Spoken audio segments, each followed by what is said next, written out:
is equal to आपण आता इथं मुलींची नावं आपली नावं चेंज करून टाकू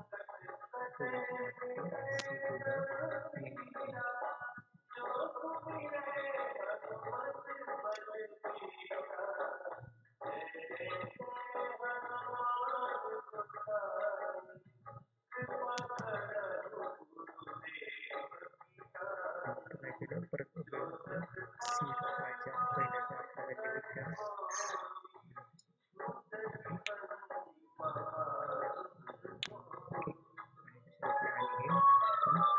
C2 डॉट सॉरी मला काय करायचं होतं C2 dot name C2 dot name yes original value आपल्या कशा C dot name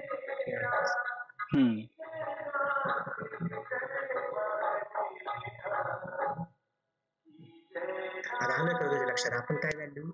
change C2 करते तर C1 च्या ऐवजी सी क्लोन हो त्या ऑब्जेक्ट रेफरन्स आता म्हणजे तुझ्या हे लक्षात आलं ना काय केले हे बघ आपण काय केलंय हे स्क्रोल कर ना वर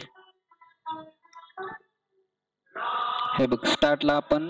स्ट्रिंग डेटा टाइप मध्ये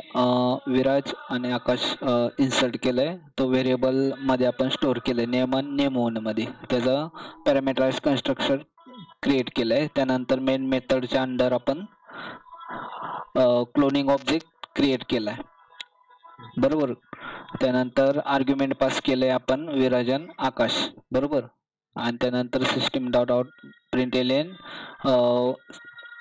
ह्याचा object reference dot C first name आणि नेम1 हे आपण हे केले system dot out dot println मध्ये त्यानंतर क्लोनिंग ह्याचा आपण टाइप कास्टिंग केलंय ते त्यानंतर सी डॉट क्लोन केलंय कारण इतर प्लस आपण क्रिएट केलाय क्लोनिंगचा बरोबर त्यानंतर आपण काय केलंय सेकंड ह्याच्यात C2 dot name is equal to girls name टाकले तिथं पायल आणि सरिता बरोबर अपडेट त्यानंतर इथं खाली आपण प्रिंट केले दोन्ही व्हॅल्यू आणि खाली आपण इन्सर्ट केले आहे का नाही ते चेक करण्यासाठी आपण ते इथं कन्सोलला आपण आपल्याला दिसेल आपल्याला जे अपडेट केलंय ते पण व्हॅल्यू दिसणार आणि जे पहिली मूळ आपण जे इन्सर्ट केलंय नाव ते पण दिसणार म्हणजे तुझं लक्षात आलं का या क्लोनिंगचा मेन पर्पज काय आपण जर व्हॅल्यू अपडेट केल्या हो ओरिजिनल व्हॅल्यू मध्ये चेंज होतात का त्या व्हॅल्यू नाही होत ओरिजिनल व्हॅल्यू ज्या आहेत त्या आपल्या आहेत तशाच राहतात हो हो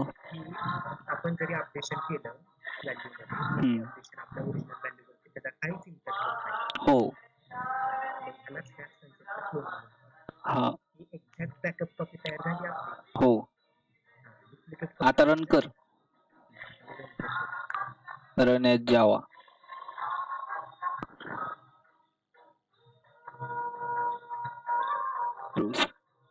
येस हो पायल आणि हो विराज आणि आकाश आहे तसंच हो सरिता आपण अपडेट हे क्लोनिंग परफॉर्म केला आणि व्हॅल्यू काय केलं हो पण ज्या ओरिजिनल व्हॅल्यू आहेत त्या आहेत तशाच राहिल्या हो आता काय करायचंय आपल्याला तू स्क्रोल कर मी सांगतो तसं ह्याच्यात काय चेंजेस कर आता जसं तू इथं मेन्शन करून ठेवलंय नाही का तर आपल्याला काय करायचंय युजरनी जर इन्सर्ट केलं तर आपल्याला चेक करून बघायचंय कसं करणार